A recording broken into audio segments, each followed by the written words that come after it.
ಆಗಿ ಬಹಳ ತೂಕಬದ್ಧವಾಗಿ ಅನ್ವಯ ಆಗುತ್ತದೆ ಎನ್ನುವಂಥ ಕಾರಣವಾಗಿ ಆ ವಚನವನ್ನ ಎತ್ತಿಕೊಳ್ಳೋಣ. ಮರಕ್ಕೆ ಬಾಯಿ ಬೇರೆಂದು ತಿಳಿದು, ಮರದ ಬಾಯಿ ಬೇರು ಎಂದು ತಿಳಿದು, ತಳಕ್ಕೆ ನೀರಿನದಡೆ ಮೇಲೆ ಪಲ್ಲವಿಸಿತ್ತು ನೋಡ. ಮರದ ಬಾಯಿ ಬೇರು ಎಂದು ತಿಳಿದು ನಮ್ಮ ರೈತರು ಬೇರಿಗೆ ನೀರು ಕೊಟ್ರೆ ಫಲ ಮೇಲೆ ಹೆಂಗ್ ಬರ್ತದಲ್ಲ, ಹಾಗೆ ಲಿಂಗದ ಬಾಯಿ, ದೇವಾನುದೇವತೆಗಳ ಬಾಯಿ, ಲಿಂಗದ ಬಾಯಿ ಜಂಗಮವೆಂದು ತಿಳಿದು ಪಡಿಪದಾರ್ಥವ ನೀಡಿದಡೆ ಮುಂದೆ ಸಕಲ ಪಡಿಪದಾರ್ಥವ ನೀಡುವ. ಆ ಜಂಗಮವ ಹರನೆಂದು ಕಂಡು ನರನೆಂದು ಭಾವಿಸಿದರೆ, ಆ ಜಂಗಮವ ಹರನೆಂದು ಕಂಡು ನರನೆಂದು ಭಾವಿಸಿದರೆ ನರಕ ತಪ್ಪದು ಕಾಣ ಕೂಡಲ ಸಂಗಮ ದೇವ. ಇಂಥ ಅದ್ಭುತವಾಗಿರ್ತಕ್ಕಂಥ ವಚನವನ್ನ ಮಹಾತ್ಮ ಬಸವಣ್ಣ ನಮಗೆ ಕೊಡ್ತಾನೆ. ಒಂದು ಮರಕ್ಕ ನೀವು ಹೆಂಗ ಬೇರಿಗೆ ನೀರು ಹಾಕ್ತಿರಲ್ಲ, ಯಾವಾಗ ನೀವು ಬೇರಿಗೆ ನೀರು ಹಾಕ್ತಿರಲ್ಲ ಅವಾಗ ಮ್ಯಾಲ ಅದು ಫಲ ಕೊಡ್ತದೆ. ಹಂಗ ಮನುಷ್ಯನೇ ನೀನು ನಂಬಿರ್ತಕ್ಕಂಥ ದೇವಾದಿ ದೇವತೆಗಳನ್ನ ನೀನು ಕಣ್ಣಿಂದ ನೋಡಿಲ್ಲ, ಸ್ವರ್ಗ ಕೈಲಾಸವನ್ನ ನೀನು ಕಂಡು ಬಂದಿಲ್ಲ. ಆದ್ರೆ ಆ ದೇವಾದಿ ದೇವತೆಗಳ ಬಾಯಿ ಅವದಂತ ಹೇಳಿದ್ರ, ಲಿಂಗದ ಬಾಯಿ ಅವದಂದ್ರ ಜಂಗಮ. ಆ ಜಂಗಮಕ್ಕೆ ಸಕಲ ಪಡಿಪದಾರ್ಥವನ್ನ ನೀಡಿದರೆ ನೀನು ದುಡಿದಿರ್ತಕ್ಕಂಥ ಸಂಪತ್ತಿನಲ್ಲಿ, ಮೈ ಮುರಿದು ದುಡಿದಿರ್ತಕ್ಕಂಥ ಸಂಪತ್ತಿನಲ್ಲಿ ಗುರುಲಿಂಗ ಜಂಗಮದ ದಾಸೋಹ ಮಾಡಿದ್ರೆ ಮುಂದೆ ನಿನಗೆ ಇವತ್ತು ನೀನು ಒಂದಾಣೆ ಕೊಟ್ಟಿ ಅಂತ ಹೇಳಿದ್ರೆ ಅದು ಸಾವಿರ ಸಾವಿರ ಪಟ್ಟು ನಿನಗೆ ಕೊಡುತ್ತದೆ ಅನ್ನುವಂಥ ಮಾತನ್ನ ಬಸವಣ್ಣ ಹೇಳ್ತಾನೆ. ಸುಮ್ಮನೆ ನಮ್ಮವರಿಗೆ ಕೇವಲ ವಚನಗಳನ್ನ, ಕೇವಲ ಆಧ್ಯಾತ್ಮವನ್ನ, ಬಹಳ ತಾತ್ವಿಕವಾಗಿರ್ತಕ್ಕಂಥ ವಿಚಾರಗಳನ್ನ ಉಣಬಡಿಸಿದ್ರ ಗಂಟಲದೊಳಗೆ ಇಳಿಯಂಗಿಲ್ಲ. ನೀರಿಳಿಯದ ಗಂಟಲಲ್ಲಿ ಕಡುಬನ್ನು ತುರುಕದಂಗೆ ಆಗಬಾರ್ದಂತ ಸುಮ್ಮನೆ ಒಂದು ಸಣ್ಣ ದೃಷ್ಟಾಂತ. ಒಂದು ಊರಿನಲ್ಲಿ ಒಬ್ಬ ದೊಡ್ಡ ಶ್ರೀಮಂತರ ಮನೆ, ಅವರ ಹಿರಿಯರ ದೇವಸ್ಥಾನ ಡೋಣಿ ಅಚ್ಚಿಕ್ಕಿತ್ತು. ಪ್ರತಿ ದಿವಸ ದೇವರಿಗೆ ಹೋಗಿ ಒಂದ್ಸರಿ ನೀರು ಹಾಕಿ ಕುಂಕುಮ ಬತ್ತಿ ಹಚ್ಚಿ ಉದಿನ ಕಡ್ಡಿ ಬೆಳಗಿ ಒಂದಷ್ಟು ಎಡಿ ಹಿಡಿದು ಬಂದ್ರೆ ಅವ್ರ ಮನೆ ಪದ್ಧತಿ ಯೋಗ್ಯ ಅನಿಸಿತ್ತು. ಹಿಂಗೆ ಹಿರಿಯರೆಲ್ಲ ಮಾಡ್ಕೊಂತ ಬಂದಿದ್ರು. ಮುಂದ ಏನಾಯ್ತಂದ್ರ ಅನುಕೂಲ ಬಹಳ ಆದ್ರಿ. ಒಳ್ಳೆ ಹೋತು ಗ್ರೈಂಡರ್ ಬಂತು, ಬೀಸು ಕಲ್ಲು ಹೋತು ಗಿರಣಿ ಬಂತು. ಬಹಳ ದಿವಸ 8-9 ದಿವಸ ಬ್ಯಾಣಿ ತಿಂದು ಮನ್ಯಾಗ ಹಡಿದ್ ಹೋತು. ಸೀದಾ ದವಾಖಾನಿಗೆ ಹೋಗಿ ಕೊಯ್ಸ್ಕೊಂಡು ಲಕ್ಷ ಗಟ್ಟಲೆ ಸುರುವುದು ಬಂತು. ಹೆಂಗೆಂಗ ಅನುಕೂಲ ಹೆಚ್ಚಾಕ್ಕವಲ್ಲ, ಹಂಗಂಗ ನಮ್ಮ ಅನಾನುಕೂಲಗಳು ಕೂಡ ಹೆಚ್ಚಾಗ್ತಾವು. ಶ್ರೀಮಂತಿಕೆ ಬಂದ ಮೇಲೆ ಸಾಹುಕಾರ ಏನ್ ಮಾಡಿದ್ರಂದ್ರ, ದಿನ ಹೊತ್ತುಂಟ್ರು ಎಲ್ಲಿ ಹೋಗುದಾಕೈತಿ, 2 ದಿವಸ ಸಣ್ಣ ಮಗ್ ಹೋಗೋದು, 2 ದಿವಸ ದೊಡ್ಡ ಮಗ್ ಹೋಗೋದು, ಅವು ನಾವು ಅಲ್ಲಿ ಅನ್ನೋದು, ಜಗಳ ತೆಗಿದು ಬೇಡ ಬೇಡ ಅಂತ ಹೇಳಿ ಊರಾನೊಬ್ಬ ಮಠಪತಿ ಸ್ವಾಮಿಯನ್ನು ಕರೆದ, ಸ್ವಾಮಿಗಳ ನೀವು ದಿನ ಆ ಡೋಣಿ ಹಚ್ಚಿಕಿರ್ತಕ್ಕಂಥ ನಮ್ಮ ಮನೆ ದೇವರಿಗೆ ಹೋಗಿ ಪೂಜಾ ಮಾಡಿ ಎಡಿ ಹಿಡಿದು ಬರಬೇಕು, ನಮ್ಮ ಮನ್ಯಾಗ ಪ್ರಸಾದ ಮಾಡಬೇಕು, ದಿವಸ ನೀವು ₹1 4 ಕಡೆ ದಕ್ಷಿಣ. ಆಯ್ತು ಅಂತ ಒಪ್ಕೊಂಡವ. ಆಯ್ತಂತ ಹೇಳಿ ದಿನಾ ಹೋಗವ, ದೇವರಿಗೆ ಎಡಿ ಹಿಡಿಯವ, ದೇವ್ರ ಮೈ ತೊಳೆಯವ, ಪೂಜೆ ಮಾಡವ, ಮಂಗಳಾರತಿ ಮಾಡವ, ಬಹಳ ಆನಂದದಿಂದ ಹಾಡವ. ಮತ್ ಮನೆಗೆ ಬಂದು ಗೌಶನ ಚಲೋ ಊಟ ಕೊಡೋರು ಸಾವುಕಾರರು, ಮಸ್ತ್ ಪ್ರಸಾದ ಮಾಡಮ್ಮ, ₹1 4 ದಕ್ಷಿಣ ಕೊಡೋರು. ಅವಾಗ ಕಾಳು ಇಲ್ಲಂದ್ರು ಕೊಡೋರು, ಕಡಿ ಇಲ್ಲಂದ್ರು ಕೊಡೋರು, ಬಟ್ಟೆ ಎಲ್ಲರೂ ಹೊಲಿಸೋರು. ಜನರ ಸೇವೆ ನಡೆದಿತ್ತು. ಒಂದ್ ದಿವಸ ದೊಡ್ಡ ಮಳೆ ಬಂತು.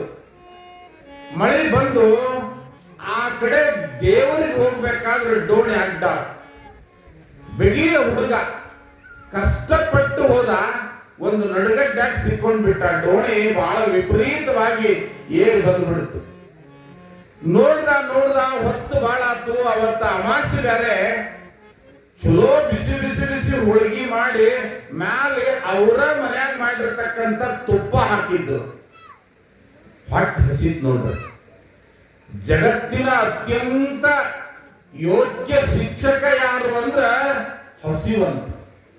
ಹಸಿವು ಕಲಿಸಿರ್ತಕ್ಕಂಥ ಪಾಠವನ್ನ ಈ ಜಗತ್ತಿನಲ್ಲಿ ಯಾರು ಕಲಿಸಿಲ್ಲ. ಯಾವಾಗ ಹಸು ಹಾಕದ ಅವಾಗ ದುಡಿತೀವಿ ನಾವು. ನಮ್ಮ ಮಕ್ಕಳು ಯಾಕೆ ಕೆಡಾಕತ್ತಾವು, ಯಾಕೆ ಊಟ ಮಾಡಲು ಅಂದ್ರ ಅವಕ್ಕೆ ಹಸ್ತದ ಗೊತ್ತೇ ಇಲ್ಲ. ಹಿಂಗೆ ₹2 ಕೊಟ್ರೆ ಸಾಕು ಒಂದು ಕುರ್ಕುರೆ ಬರ್ತೈತಿ. ಹಿಂಗೊಂದು ₹5 ಕೊಟ್ರೆ ಸಾಕು ಬಿಸ್ಕಿಟ್ ಬರ್ತೈತಿ. ತಿನ್ನ ಅಂತ ಹೇಳಿ ಅವ್ರು ತುಂಬುದು. ಮುತ್ತರ ನಮ್ಮ ಹುಡುಗರು ಊಟನೇ ಮಾಡೋಲ್ರಿ, ಒಂದು ಚೀಟಿ ಕಟ್ಟ್ರ ಅಂತ ಬರೋದು. ಚೀಟಿ ಕಟ್ಟಿದ್ರೆ ಅವೆಲ್ಲ ಊಟ ಮಾಡ್ತಾವ. ನೀವು ಅವಕ್ಕ ಹೊತ್ತಿಗೆ ಸರಿಯಾಗಿ ಮೊದಲಿನ ಹಿರಿಯರಲ್ಲಿ ಕುಂತಾರಲ್ಲ, ಕಾಸಗಲದ ಕುಂಪ ಹಚ್ಚಿಕೊಂಡು ತೆಲ್ ತುಂಬ ಸೆರಗ ಹಾಕೊಂಡು ಕೈ ಮುಕ್ಕೊಂಡು ಪುರಾಣಕ್ಕೆ ಹೆಂಗ್ ಬರ್ಬೇಕು ಬಂದಾರಲ್ಲ, ಈಗಿನವ್ರು ಭಗವ ಹಾಕೊಂಡು ಬರ್ತಾರಲ್ಲ ಹಂಗಲ್ಲ. ಅವು ಸ್ವಾಮಿಗಳು ಹಾಕೊಳ್ಳೋ ಭಗವ ಇವ್ರ ಮನ್ಯಾಗ ನೈಟಿ ಅದು. ಹಿಂಗಾಗಿ ಅವು ಹೊತ್ತು ಮುಳಿದ ಕೂಡ ಗಣಮಕ್ಳು ನೈಟಿ ಹೊಡ್ಯಾಕತ್ರ. ಅವಾಗ ಹಸು ತಡಿಲಿಲ್ಲ ಹುಡುಗ. ಏನ್ ಮಾಡಿದ್ನಂದ್ರ ಬಹಳ ಹೊತ್ತಾತು, ಡೋಳಿ ಇಳಿಲೇ ಇಲ್ಲ. ಈ ಕಡೆ ಊರಿಗಿನೂ ಹೋಗಕ್ಕಾಗೋದು, ಆ ಕಡೆ ಗುಡಿಗಿನೂ ಹೋಗಕ್ಕಾಗೋದು. ಹೋಳಿಗೆ ತುಪ್ಪದ ವಾಸನೆ ಮೂಗಿಗೆ ಬಡಿತು. ಬುದ್ಧಿ ಬಿಚ್ಚಿ ಶಿವನೇ ನಿನ್ನ ಕೂಡದಪ್ಪ ಪರಮಾತ್ಮ ಅಂತೇಳಿ ಶಿಸ್ತು ಊಟ ಮಾಡಿದ. ಕತ್ಲಾತು, ಅಲ್ಲೇ ಮಲ್ಕೊಳ್ಳೋ ಪರಿಸ್ಥಿತಿ ಬಂತು. ಏನ್ ಮಾಡೋದಿನ್ ಶಿವ ಅಂತ ಗಿಡ ಏರಿ ಅಲ್ಲೇ ಗಿಡದಾಗ ನಿದ್ದೆ ಮಾಡ್ತಿದ್ದ. ಗೌಡ್ರು ಮಾಡ್ಯದಾಗ ಮಲ್ಕೊಂಡು ಇವ್ರು ನಿದ್ದೆ ಮಾಡ್ತಿದ್ರು ಸಾವುಕಾರರು. ಅವ್ರ ಸ್ವಪ್ನದೊಳಗ ಅವ್ರ ಮನೆ ದೇವ್ರು ಬಂದ.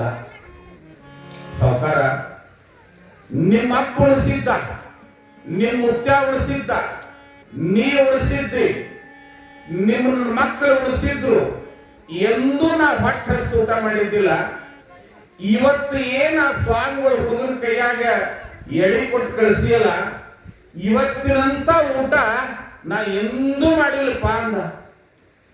ಅಲ್ಲ ದೇವ್ರೆ, 3 ತಿಂಗಳಾತ ಹುಡುಗನ ಕೂಲಿಗೆ ಹಚ್ಚಿ, ಮತ್ತು 3 ತಿಂಗಳದಾಗ ಒಮ್ಮೆ ಮಾಡಿಲ್ಲ, ಇವತ್ತ ಮಾಡಿದೆ ಹಿಂಗ ಅಂತ ಕೇಳಿದ್ರು ಅವ್ರು.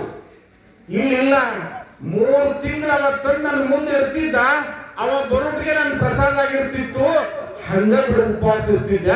ಆದ್ರೆ ಇವತ್ತು ಮಾತ್ರ ಏನು ಹೋಳಿಗೆ, ಏನ್ ತುಪ್ಪ, ಏನ್ ಕುರುಡಿಗೆ, ಏನ್ ಸಂಡಿಗೆ, ಬಹಳ ಅದ್ಭುತ ಉಂಡೆ. ಹೊತ್ತು ಹೊಂಟು ಡೋಳಿ ಇಳಿತು. ಡೋಳಿ ಏರುವುದೇ ಏರ್ಬಾರ್ದಂತ ಆ ಡೋಣಿಗೆ ನಾವು ಹೇಳ್ಬಾರ್ದು.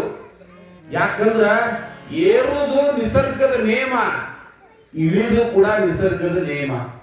ಅದಕ್ಕೆ ಅಡ್ಡ ಬಂದೇವಂದ್ರ ನಮ್ಮನ್ನು ಕೊಚ್ಕೊಂಡು ಹೋಗ್ತೈತದ. ನಿಸರ್ಗಕ್ಕೆ ನಾವೆಂದೂ ಅಡ್ಡ ಬರಬಾರ್ದು. ಡೋಣಿ ಇಳಿತು, ಹುಡುಗ ಗಿಡ ಇಳಿದ, ಡೋಣ್ಯಾಗ ಮೊಳಕಲ್ ಮಠ ನೀರಾಗ ಕೆಸರಾಗ ದಾಟುಗೊತ್ತ ಗೌಡ್ರ ಮನೆಗೆ ಬಂದು ಡಬ್ಬಿ ಕೊಟ್ಟ. ಗೌಡ್ರು ಜೇಸಿ ಕಟ್ಟಾಕ ಕೂತಿದ್ರು. ಸ್ವಾಮಿ ಬಾಯಿ 3 ತಿಂಗಳ ದೇವರಿಗೆ ನೀ ಸರಿಯಾಗಿ ಉಳಿಸಿಲ್ಲ, ಇವತ್ತು ಮಾತ್ರ ನೀ ದೇವರಿಗೆ ಹೊಟ್ಟೆ ತುಂಬ ಉಳಿಸಿದಲ್ಲ, ಹೆಂಗ್ ಉಳಿಸಿದಿ ಎಂದು. ಹುಡುಗ ತರ ನಡಗಾಕತ್ತು. ಗೌಡ್ರ ತಪ್ಪಾತ್ರಿ, 3 ತಿಂಗಳ ದಿವಸ ಎಡಿ ಹಿಡಿದಿನಿ, ಆದ್ರೆ ಇವತ್ತು ಡೋಣಿ ಉಕ್ಕೇರಿ ಬಂದು ನಡಗಡ್ಡೆ ತುಂಬಿ ಬಂತು.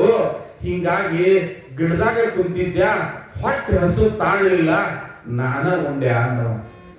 ಗೌಡರ ಅಂತರಂಗದ ಚಕ್ಷು ಕಣ್ಣು ತೆಗಿತಂತ. ಜಂಗಮದ ಬಾಯಿ, ಲಿಂಗದ ಬಾಯಿ ಜಂಗಮ. ಅದಕ್ಕ ಕಲ್ಲು ದೇವರಿಗೆ ಉಳಿಸೋಕ್ಕಿಂತಲೂ ಮನೆಯಲ್ಲಿ ವಯಸ್ಸಾಗಿರ್ತಕ್ಕಂಥ ತಾಯಿ ತಂದೆಯರಲ್ಲ, ಯಾರು ಹಸ್ತಿರ್ತಕ್ಕಂಥ ಜಂಗಮ ಇದ್ದಾನಲ್ಲ, ಹಸ್ತಿರ್ತಕ್ಕಂಥ ಬಡವರು ಇದ್ದಾರಲ್ಲ, ದೀನರಿದ್ದಾರಲ್ಲ, ದಲಿತರಿದ್ದಾರಲ್ಲ, ಅವರ ಹಸುವಿನ ಕಡೆ ನಮ್ಮ ದುಡಿಮೆಯ ಒಂದು ಸಣ್ಣ ಭಾಗ, ಬಹಳ ಬೇಡ, ನನಗಾಗಿ ಎಲ್ಲ ಇದ್ರೂ ಕೂಡ ಸಮಾಜಕ್ಕಾಗಿ ಒಂದು ಸ್ವಲ್ಪ ಗುರುಲಿಂಗ ಜಂಗಮಕ್ಕಾಗಿ, ಸಾಹಿತ್ಯಕ್ಕಾಗಿ, ಸಂಗೀತಕ್ಕಾಗಿ, ಸಂಸ್ಕೃತಿಗಾಗಿ ಸಿದ್ದೇಶ್ವರ ಅಪ್ಪಾಜಿ ಅಂತವರು ಸಂಪೂರ್ಣವನ್ನು ಸಮಾಜಕ್ಕೆ ಎತ್ತಿಟ್ರು, ಲಿಂಗಕ್ಕೆ ಎತ್ತಿಟ್ರು, ಜಂಗಮಕ್ಕೆ ಎತ್ತಿಟ್ರು. ಬಂತನಾಳ ಅಪ್ಪಗಳು ಅತಾಲಟ್ಟಿ ಚನ್ನಗೌಡ್ರ ಅವರ ಹೆಸರಿಗೆ ಹಚ್ಚಿರ್ತಕ್ಕಂತ ಜಮೀನು 108 ಎಕರೆ. ನಮಗ ಮ್ಯಾಗಿನ 8 ಎಕರೆ ಹಚ್ಚಿದ್ರಂದ್ರ ಯಾರಿಗೆ ಹೇಳಲಾರ್ದಂಗ ಹೋಗಿ ಖರೀದಿ ಹಾಕೊಂಡು ಗಳೆ ಹಚ್ತೀವಿ. ಆ ಬಂತನಾಳದ ಸಂಗನ ಬಸವ ಶಿವಯೋಗಿಗಳ ಹೆಸರಲ್ಲೇ 108 ಎಕರೆ ಹಚ್ಚಿದ್ರ ಅವ್ರು ಯಾರಿಗೆ ಹಚ್ಚಿದ್ರಂದ್ರ ಸಂಗನ ಬಸವೇಶ್ವರ ಉಚಿತ ಪ್ರಸಾದ ನಿಲಯಕ್ಕ ಆ ಜಮೀನನ್ನ ನೋಂದು ಮಾಡಿಸ್ತಾರ. ಅಂತ ಘನಮೈವರ ಮಧ್ಯದಲ್ಲಿ ನಾವೆಲ್ಲ ಇದ್ದೀವಿ. ಜಂಗಮಕ್ಕ ಕರೆದು ಉಳಿಸ್ಬೇಕಂತ. ದಾನ ಮಾಡುವುದಲ್ಲ, ಅದು ಎಲ್ರಿಗೂ ಒದಗಿ ಬರುವುದಿಲ್ಲ. ಜನ್ಮ ಜನ್ಮಾಂತರಗಳಲ್ಲಿ ಸಂಸ್ಕಾರದ ಫಲ ಇದ್ರೆ ದಾನ ಮಾಡುವಂತ ಮನಸ್ಸು ಬರ್ತದೆ. ಒಂದ್ ಮನೆ ಮುಂದ ಒಬ್ಬ ಸಾಧು ಭಿಕ್ಷಾಕ್ ಬಂದ. ಇವ ಹೊಟ್ಟ ಹಸ್ತದ ಭವತಿ ಭಿಕ್ಷಾಂದೇಹಿ ಅಂದ. ಆ ಹೆಣ್ಮಗಳಂದ್ರು ಕೈ ಕಾಲೇ ಇಲ್ಲಪ್ಪ ಹೋಗಂದ್ರು. ನಿನ್ನ ಕೈ ಕಾಲೇ ಯಾವಾಗ ಹಾಕದವ ಅಂದವ. ಇನ್ನೊಂದು ತಾಸು 2 ತಾಸು ಬಿಟ್ಟು ಹಾಕದ ಬಾ ಅಂದ. ಹೋದ. ಹೋಗಿ ಊರೆಲ್ಲ ಅಡ್ಡಾಡ್ದ. ಅಡ್ಡಾಡಿ 2 ತಾಸು ಬಿಟ್ಟು ಮತ್ತೆ ಮನೆಗೆ ಬಂದ. ಬಂದು ಇವ ಮತ್ತೆ ನೀರಂದ.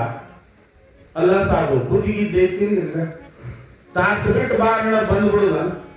ನೀ ಬರುವುದಾಗ ನಾ ಅಡಿಗೆ ಮಾಡಿ ಉಂಡು ಮುಸ್ರಿ ತೊಳೆದು ಡಬ್ಬ ಹಾಕಿನಿ, ಹುಡುವಿಗೆ ಬಾ ಹೋಗಂದ್ರು.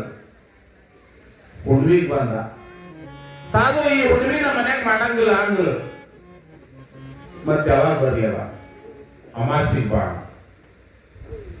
ಅಮಾಸಿಗೆ ಬಂದ. ನಾವು ಇವತ್ತ ದೌಡ್ ಅಡಿಗೆ ಮಾಡಂಗಿಲ್ಲ, ನಮ್ಗ ಹೊತ್ತಾಗಿ ಅಡಿಗೆ ಮಾಡ್ತೀವಿ ಅಂತ. ಮನೆ ಮುಂದ ಕಟ್ಟಿತ್ತು, ಕಟ್ಟಿಗೆ ಚೌಕ್ ಹಾಕೊಂಡು ಕೂತ ಬಿಟ್ಟವ.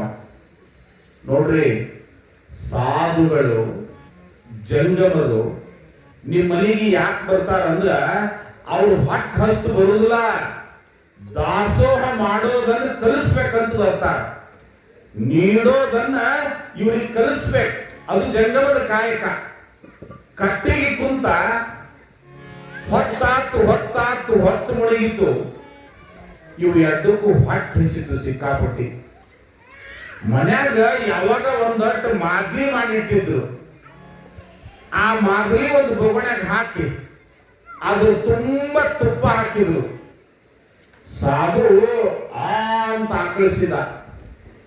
ಆಕಳಿಸಿ ಕಟ್ಟಿ ಬಿಟ್ಟು ಎದ್ದು ಕೂಡ ಗಡ್ಡ ಬಡಿಸಿ ಆ ಮಾದ್ಲಿ ತುಪ್ಪ ಕಲಿಸಿದ್ರಲ್ಲ ಅದನ್ನ ಒಂದು ಕಡೆ ಕಂಬಳ್ಯಾಗ ಹೊಚ್ಚಿ ಗಪ್ಪನ ಮಕ್ಕೊಂಡ್ರು. ಸಾಧು, ಇವತ್ತು ನಾವು ಊಟ ಮಾಡಂಗಿಲ್ಲ, 10 ಮಣಿಗೆಲ್ಲ ಮಕ್ಕೋತೀವಿ, ನೀವು ನೀಡೋತನ ಹೋಗಂಗಿಲ್ಲವ, ಇಲ್ಲೇ ಕೊಡ್ತೀನಿ ಅಂತ. ಇವೇನು ಮಕ್ಕೊಂಡು ಅಲ್ಲ, ಗೊರಕಿ ಹೊಡೆದಂಗ ನಾಟಕ ಮಾಡಾಕತ್ತಿದ್ವು. ಇವಕ್ಕೆ ನಿದ್ದೆ ಅಂತ ಹೇಳಿ ಸಾಧು ತಣ್ಣನ ಕಟ್ಟಿ ಜಿಗಿದು ಸಕಾಸ ಬಂದ. ತುಪ್ಪದ ವಾಸನೆ ಹಿಡ್ಕೊಂಡು ಹೋಗಿ ಕಂಬಳಂದು ಮಾದರಿ ತಗೊಂಡು ಶಿಸ್ತು ಹೊಡೆದು ಅದನ್ನ ಎಮ್ಮಿ ಗ್ವಾದ್ಲಾಗ ಇಟ್ಟು ಹೋಗಿ ಕಟ್ಟಿಗೆ ಅವ ಮಕ್ಕೊಂಡ, ಅವಾಗ ವರ್ಕಿ ಹೊಡ್ಯಾಕತ್ತ. ಈ ಹೆಣ್ಮಗಳಲ್ಲೂ ಸಾಧು ನಿದ್ದೆ ಇನ್ನು ನಾವ್ ಎದ್ದು ಹೊಡ್ಯಾಮ. ಹೋಗಿ ಕಂಬಳಾಗ ಕೈಯಾಡಿಸಿದ್ರು, ಸಿಗಲಿಲ್ಲ. ಕೈ ತಪ್ಪೆಲ್ಲರ ಇಟ್ಟಿರ್ಬೇಕು ನೋಡೋದು. ಎಮ್ಮೆ ಗ್ವಾದಲನ್ನು ಬೋಗಣಿ ತಗೊಂಡು ತನ್ನ ಹಿಂದೆ ಹೋಗ್ಕೊಂಡಿರ್ತದ. ಬೋಗಣಿಗೆ ಒತ್ತು ಸಪ್ಪಳ ಅಥವಾ ಇಲ್ಲದಂತ ಹೋಗ್ಬಿಟ್ಟಿಗೆನೆ ಅದು ಒಂದಿಷ್ಟು ಉಪ್ಪಿಟ್ಟು ಹಾಕಿರ್ತದ್ರ. ಎಮ್ಮಿ ಕತ್ಲದ ದೀಪ ಗೀಪ ಹಚ್ಚಕ್ ಹೋಗ್ಬೇಡ, ದೀಪ ಹಚ್ಚಿದ್ರೆ ಸಾಧು ಹೇಳ್ತಾನ ಇಲ್ಲೇ ಮತ್ ಹೋಗುದ ಬೇಡ, ಇಲ್ಲೇ ಕುಂತು ಹೊಡ್ಯಾನಂತ ಎರಡು ಎದ್ರ ಬದ್ರ ಗ್ವಾದ್ಲೆ ಕುಂತು ಒಂದು ತುತ್ತು ಇದು ತಗೋತು, ಒಂದು ತುತ್ತು ಅದು ತಗೋತು ಕೈಯಾಗ. ಅವು ಒಂದು ಮಾದ್ಲಾಗ ತುಪ್ಪ ಹಾಕಿವಲ್ಲ ಬಾಳ ಹಾಕಿ ಕಾಣ್ತನಿ ಅಂತ ಹೇಳಿ ಇದ್ರ ಬಾಯಾಗ ಅದು ಇಡ್ತು, ಅದ್ರ ಬಾಯಾಗ ಇದು ಇಡ್ತು. ಸಾಧು ಎದ್ದು ಬಂದು ದೀಪ ಹಚ್ಚಿದ. ದಾನವನ್ನು ನೀಡದೆ ಇದ್ರ ಅದು ನಿನಗೂ ಸಲ್ಲುವುದಿಲ್ಲ, ಇನ್ನೊಬ್ಬರಿಗೆ ಸಲ್ಲುವುದಿಲ್ಲ. ಅದು ನಿನ್ ಬಾಯಿ ಒಳಗೆ ಏನಾಗ್ತದ ಅನ್ನೋದನ್ನ ತಿಳ್ಕೊ ಅಂತ ಹೇಳಿ ಸಾಧು ತನ್ನ ಮನೆಗೆ ತಾವು ಹೋದಂತ. ಪುಣ್ಯಾತ್ಮರೇ, ಸದಾ ದಾನ ಧರ್ಮವನ್ನ ಮಾಡುವಂತ ವಾತಾವರಣ ನಮ್ಮಲ್ಲಿದೆ. ಉಕ್ಕುಮನಾಡು ಗ್ರಾಮ ಬಹಳ ಪುಟ್ಟ ಗ್ರಾಮ. ಈ ಡೋಳಿ ನಾಡು ದಾನ ಧರ್ಮಕ್ಕೆ ಹೆಸರಾಗಿರ್ತಕ್ಕಂಥ ನಾಡು. ಇವತ್ತ ಪುರಾಣದೊಳಗೆ ಏನ್ ಬರ್ತದ ಅನ್ನೋದನ್ನ ನೋಡೋಕ್ಕಿಂತ ಮುಂಚೆ ನಮ್ಮ ಗವಾಯಿಗಳ ಒಂದು ಹಾಡು ಕೇಳೋಣ. ಸಾಂಬಯೇ ನಮಃ ಪಾರ್ವತಿ ಪತಿ ಶಿವ ಹರ ಹರ